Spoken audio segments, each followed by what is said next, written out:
Hello, coaches! Welcome back to another episode of Coach Better Spotlight.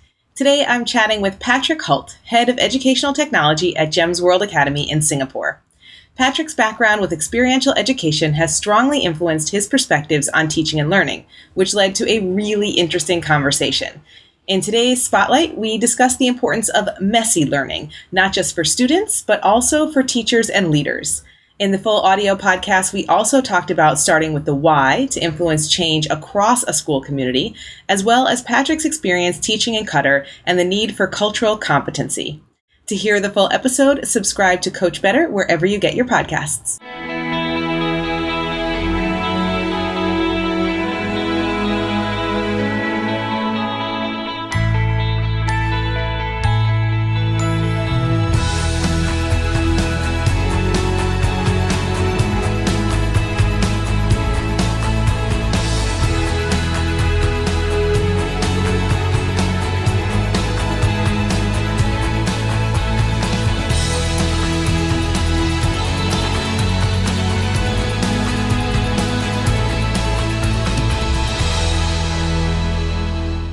Welcome back to another episode of Coach Better.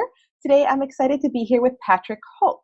Patrick is one of our COTAIL graduates and has been doing amazing things in technology, I think both before and since his COTAIL experience. Patrick, welcome to the podcast. Can you tell us a little bit about your education background so we can know a little bit more about you? Yeah, so I started out a long time ago, actually as a high school counselor. And that really is what has led me to this point here. But that high school counselor position was at an outdoor school. And being an outdoor educator for about almost a decade before I became a classroom teacher really shaped how I think about teaching and learning. It's an experiential thing for me. It means being hands-on. It means, I guess, literally sticking your hand in the mud and figuring stuff out. So that's always been a backbone of what I brought to when I became a classroom teacher, was that learning was not something you could do with a book most of the time. It was something that you had to actually immerse yourself in. And as I've moved through my career as an educator, that's what I've always fundamentally believed.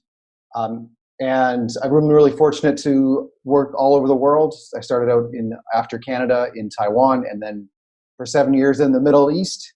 And after that, I'm here in Singapore. I've been here for 7 years. I'm currently the head of educational technology at GEMS World Academy. And yeah, still trying to keep it real every day, I guess.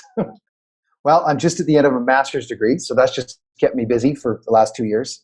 So that's been my driving force of what's keeping me on a day-to-day basis. But I mean, my job requires me to know everything all the time, and that can be overwhelming. Like today, one of the things that I don't know enough about is coding. So I was at an Apple workshop today learning about Xcode and how I can use that in the classroom.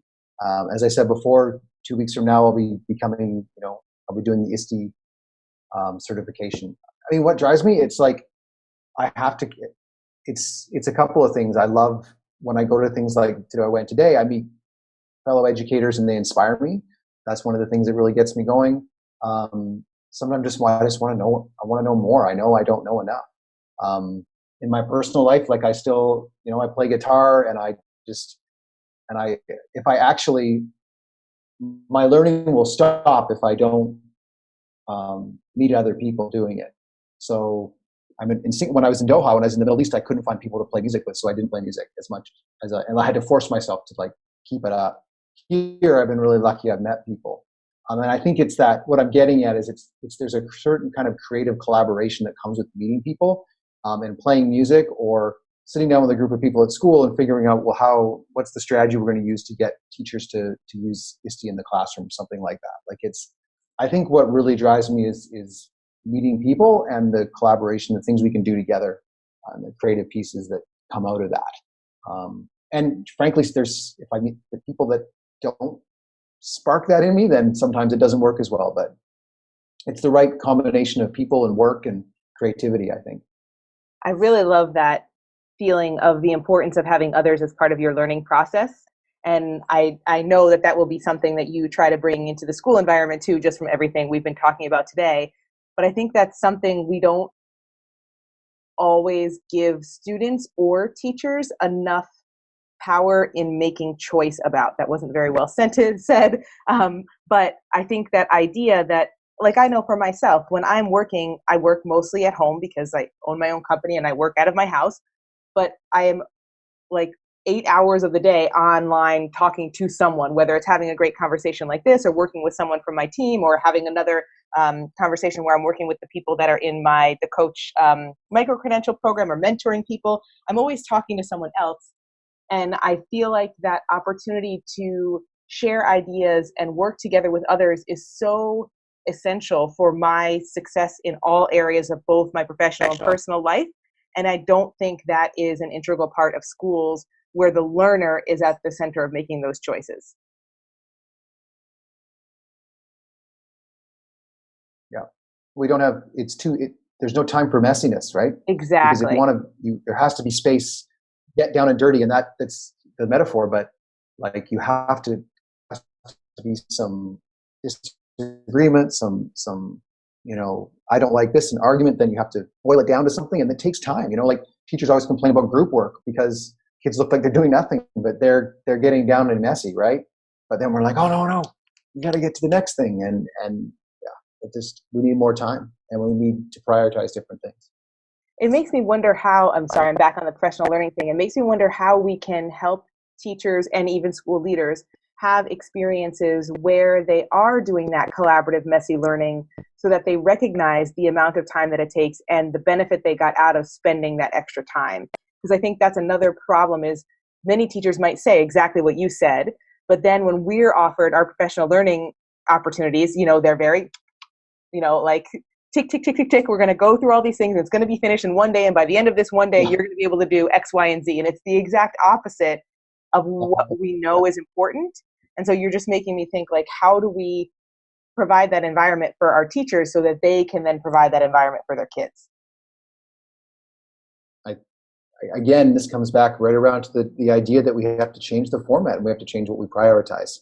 So if we prioritize what we just discussed, we prioritize the idea that learning is a messy process, that it takes time, and that we can't always document it either, then we have to set up the structure for that. But currently we're in this age of documenting through data, documenting,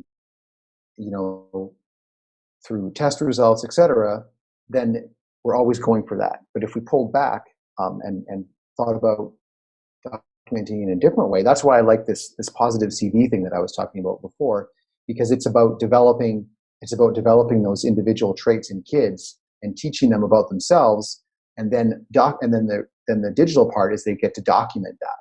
And so then we're actually keeping a record of the development of the learner as a human being. And you can see their progress. Everything from the 5-year-old who learns to, adjust and make different decisions when they get angry, to an older kid who is learning organizational skills and they document that. That's the true development of the kid, right? We're always struggling, at least we are, to document ATLs to prove that we're doing that, but we don't prioritize it. It's content. Yeah, and I also, what you're talking about is connecting me to Sylvia Tolosano is taking one of our online courses right now, which is awesome because obviously she's an amazing superstar and I'm so honored that she's in one of our courses. But we've been because she's in the course, having these ongoing conversations about how do you help teachers see themselves as learners first, because for them to understand the process of documenting their own learning, that will help them see the value of their students doing it. And I think the experience that you're talking about with your kids documenting essentially the ATLs, but like their process of becoming a better learner, that teachers need to have that too, because if we're constantly focused on what kids need to do, sometimes it's really hard to make the connection to why that's actually valuable for me. You know what I mean? Mm-hmm. I do. I really think it comes down to culture too. Like through this master's degree, I've done a bunch of research and reading around this kind of thing. And I think that one of the most fascinating things that I've read is a school as an ecosystem versus school as a top-down organization. Mm. Because the school is, as we know, is a messy place.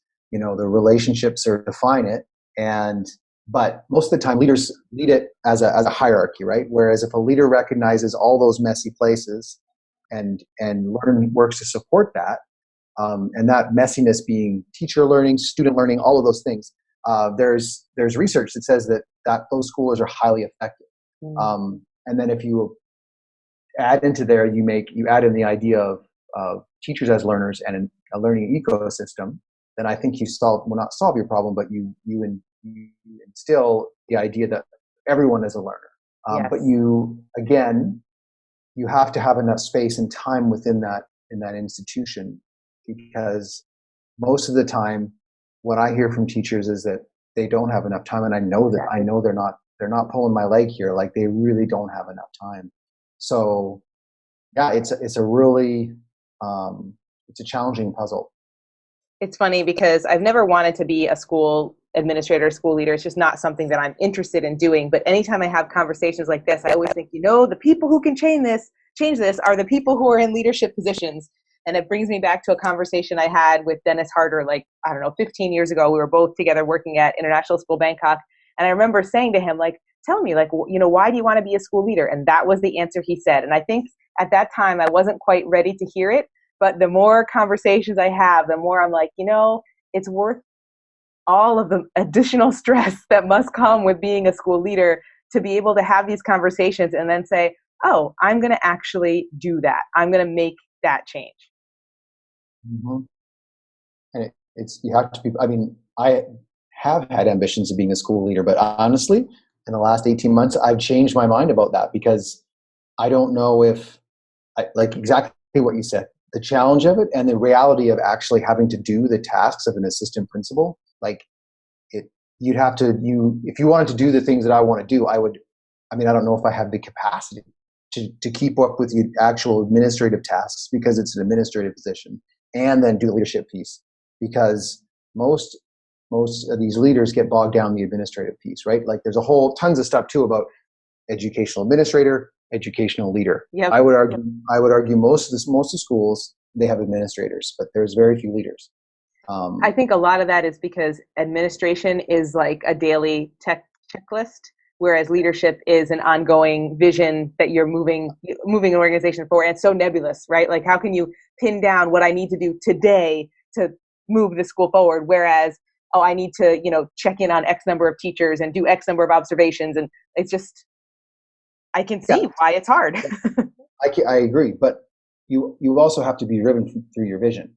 And I think that's I don't know, I haven't worked with a school yet that has been able to live their vision every day. And I think that you have to find a way and find some strategies that say, this is who we are. So what does that look like in a day-to-day basis? And not what does it look like for your accreditation? Not what does it look like every single day? And you could pick 3 things, right? And then you could go around as administrator and check that. What does it look like to be a good teacher in our school? And I actually think you can do it. I just think it's overwhelmingly challenging, and a lot of administrators don't enter into that position because that's what they want to do. You have to listen to, after we are done chatting, you have to listen to our episode with Chris Lehman, the principal of Science Leadership Academy. That is exactly what we talked about. And when we had the conversation, he was just on the back of 6 weeks of 18-hour days and totally exhausted. But he gave me an example of how they live their mission from the very top all the way down to the tasks that they do every day. When I talked to him, it was 7:00 in the morning for me. And I kept saying, this is the most inspiring conversation I've ever had at 7:00 in the morning, because it was exactly that. Sometimes it's hard to imagine, how do you take, because I think most of us can agree with the vision that it has on the wall of our school. We're all like, yeah, we want to do that. But then how do you make each aspect of the reality of your day-to-day choices? That's a different thing. And I promise you will love that episode, because everything he says is just this is what you have to do. And this is how you do it. This is how we do it at SLA. So I think you'll really enjoy that. What was his last name? Lehman. What was his last name? Lehman? Lehmann. He's a gem. Okay. Thank you so much for watching today's episode. I hope you enjoyed this conversation. If this is a topic you want to dig deeper into and you're ready to explore in your own professional learning, please head over to edurolearning.com to see all of the great professional learning opportunities we have for you. You'll find registration dates for our next cohorts of COTAIL, the Coach, and Women Who Lead, and we only run those programs, each of those programs, once a year, so you want to make sure you know when registration opens. If you're interested in any of those programs, make sure you click on the I'm Interested link so that you can get updates and be the first to know when registration opens. Also at Eduro Learning, we've got self-paced courses if you need to earn clock hour credits for recertification, and we've got downloadable workbooks to help take you through all different aspects of professional learning for you as an individual or working with the team or at the whole school-wide level. If there's anything you are looking out for or any questions you have, please reach out to us on social media. We love hearing from you, and join our Facebook group, Coach Better. See you next time.